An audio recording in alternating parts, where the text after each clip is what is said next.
Good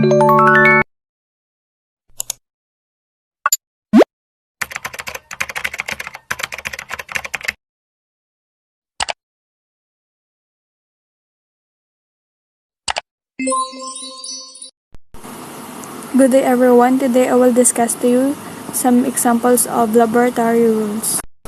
The first example is the proper gear.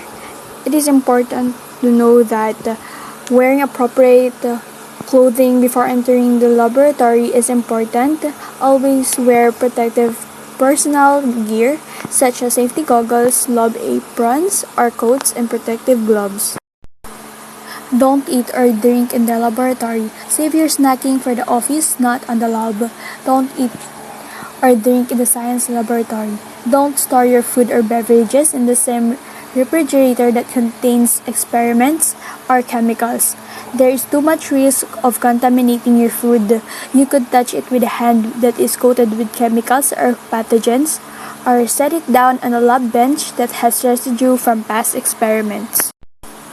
Don't taste or sniff chemicals. Not only you should not bring in foods or drinks, you shouldn't also taste or smell chemicals or biological cultures already in the lab. Tasting or smelling some chemicals can be dangerous or even deadly. The best way to know what's inside the container is to label it. So get in the habit of making a label for glassware before adding chemicals.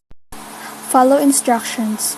Whether you're listening to your instructor or lab supervisor or following a procedure in a book, it's critical to listen, pay attention, and be familiarized with all the steps, from start to finish. Before you begin, if you are unclear about any point or have any questions, get them answered before starting. Even if it's a question about a step, later on in the protocol, know how to use all the lab equipment before you begin. Don't play mad scientist in the lab.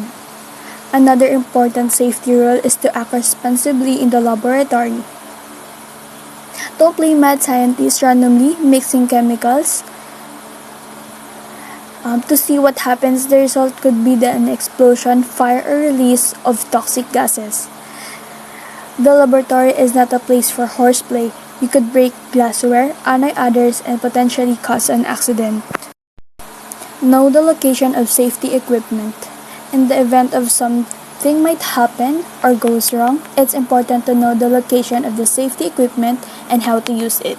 It's a good idea periodically check equipment to make sure it's in working order. Dispose lab waste properly. One important laboratory safety rule is to know what to do when your experiment is over. Before you start an experiment, you should know what to do at the end. Don't leave your mess for the next person to clean up. If there is a broken glass or needles, know of disposing sharps. Don't experiment yourself. The premise of many science fiction movies starts with the scientist conducting an experiment.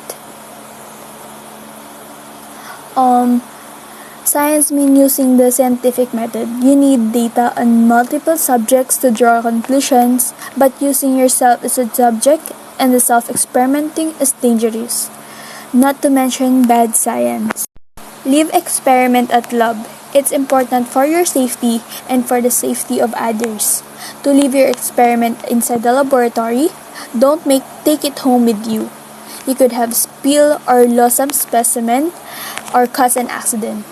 You can hurt someone, cause a fire, and hurt yourself, of course. Well, you should leave lab experiments at the lab. If you want to do science at home or any experiments, there are many safe science experiments you can try at home. Know what to do with the lab accidents. Accidents happen, but you can do your best part to prevent it. There's a laboratory that have plans and you should follow them. If accidents may occur, you should tell it to your supervisor. Don't try to cover it up. If you get caught exposed to a chemical, bitten by an animal, or spill something, there could be consequences, and danger isn't necessarily only to you. And that's all. Thank you for listening. If you want to know more about the safety rules inside the laboratory, you can visit the website of .co for more information.